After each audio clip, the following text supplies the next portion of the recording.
Universitas Bina Sarana Informatika.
Perkenalkan kami dari Universitas Bina Sarana Informatika Cirebon.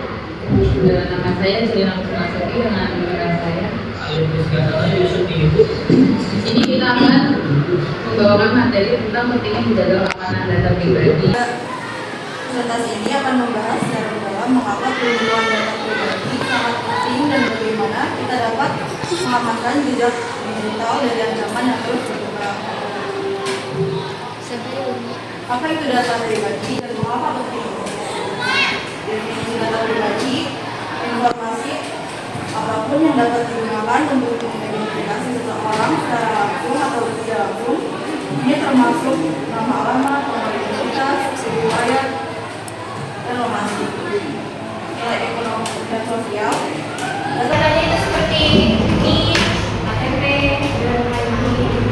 Untuk nilai ekonomi dan sosial itu data pribadi untuk tinggi bagi bisnis untuk pemasaran dan target. Dan nilai sosial karena terkait dengan reputasi, informasi dan data.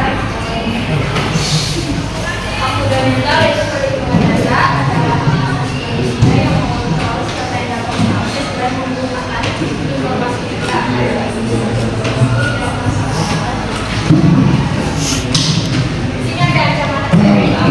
Ada ancaman terhadap keamanan data pribadi, ada phishing dan rekayasa sosial. Phishing itu kayak link palsu, jadi kalau kalian dikirimin link palsu itu jangan dibuka, nanti data kalian tersebar, bahkan bisa hapus. Terus ada kebocoran data institusi, itu kegagalan keamanan pada sistem perusahaan. Kayak kasusnya yang data pribadinya tersebar semua ke polisi. Ya, yang kayak gitu. Terus ada malware, itu aplikasi berbahaya yang dirancang untuk merusak, mencuri atau mengenkripsi data seringkali untuk merusak pemulihan. Dan yang terakhir ada jaringan keamanan kayak publik yang juga ada problemnya. Terus ada data kebocoran data. Ini dapat melampaui kerugian finansial dan itu kerugian uang akibat penipuan, kartu kredit atau transaksi ilegal. Dalam slide ini kita harus memahami kebijakan privasi dan hak. Apa itu kebijakan privasi? Dokumen ini menjelaskan jenis data yang dikumpulkan, bagaimana data digunakan, dan kepada siapa data dibagikan. Dengan abaikan membacanya. Hak akses dan koneksi memiliki hak untuk meminta salinan data yang dimiliki perusahaan tentang dan mengoreksi jika ada kesalahan. Hak penghapusan. Kalian berhak meminta perusahaan menghapus data pribadi dari sistem mereka, terutama jika data tersebut tidak lagi relevan. Hak keberatan pengguna. Kalian berhak meminta perusahaan menghapus data diri kalian dari sistem mereka, terutama jika data tersebut tidak lagi relevan. Hak keberatan penggunaan. Berhak menolak data Anda jika digunakan untuk tujuan tertentu seperti pemasaran langsung atau produk otomatis. Dari contoh-contoh ini kan hak asasi koreksi. Hak asasi koreksi misalnya kalian mengubah data yang kalian men-save dari data email nama kalian, nama data umur kalian, email kalian, dan data penghapusan ini. Contohnya itu menghapus data kalian, kayak kalian menghapus email, menghapus data Instagram, dan lain-lain. Hak keberatan penggunaan, misalnya kalian kayak gimana nih, nomor kalian tiba-tiba di-share. Nah, itu adalah penyalahgunaan keberatan penggunaan materi. Teknologi alat bantu untuk keamanan data seperti pengelolaan kata sandi, teknologi dan alat bantu untuk keamanan data. Nah, ini adalah teknologinya. Pertama adalah pengelolaan kata sandi. Alat ini penting untuk membuat, menyimpan, dan mengisi otomatis kata sandi yang kuat. Nah, ini tanpa perlu menghafalan. Yang kedua, kita memakai adalah VPN. Pernah ada yang memakai VPN? Buat apa? Alif buat apa VPN deh? Buat apa atau VPN? Buat nih, buat FF dan di server.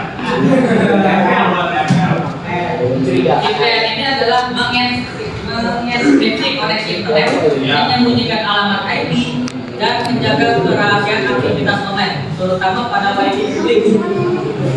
Nah, yang ketiga adalah layanan email transkripsi. Biasanya ini apa? Yang ini bisa ada di WhatsApp. Terutama end-to-end.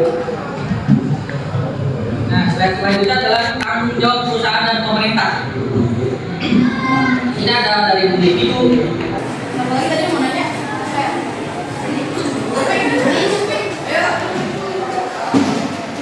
Mengapa Allah dapat jadi ancaman ini sebagai keamanan data pribadi seseorang? Mau ya. Karena bisa merusak sistem.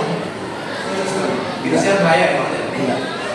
Lebih bahaya dari fisik sih. Ada bisa menghabiskan secara langkah awal menyakitkan apa? Langkah-langkah sebenarnya itu ya.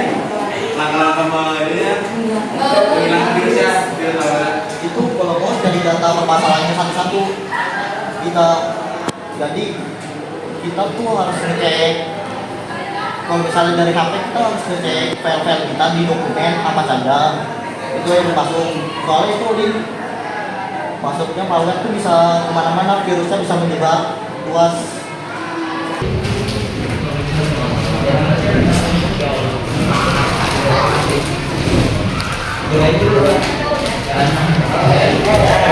lagi bahwa